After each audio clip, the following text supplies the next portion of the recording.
Après la levée des sanctions de la CEDEAO contre le Niger, quel sort sera réservé à l'ex-président Mohamed Bazoum, s'interroge l'enquêteur, pour qui la levée des sanctions de la CEDEAO pourrait être perçue comme un assouplissement de la pression internationale sur le régime actuel, rendant ainsi moins probable la libération immédiate de Bazoum. Ce constat amène à une réflexion plus large sur le rôle des organisations régionales et leur capacité à influencer les décisions des États membres, surtout quand ces derniers traversent des périodes de turbulences politiques.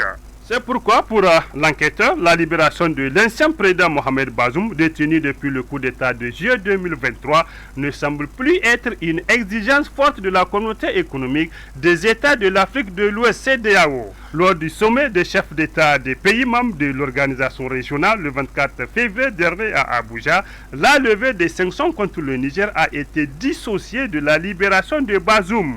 L'absence de conditions strictes liant cette levée des sanctions indique une approche plus nuancée de la part de la CEDEAO.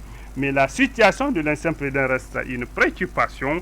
Les chefs d'État de la CEDEAO ont en effet désigné une troïka composée du Bénin, du Togo et de la Sierra Leone pour traiter du cas particulier de Bazoum.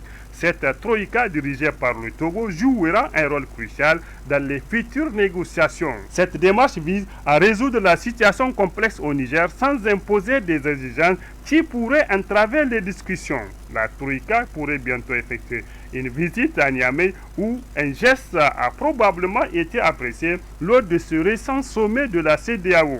Les partisans de l'ancien président Mohamed Bazoum n'ont pas été cette fois-ci autorisés à occuper le siège officiel du Niger. C'est allé sous le titre « La CEDEAO lâche du lest dans le dossier de Mohamed Bazoum ».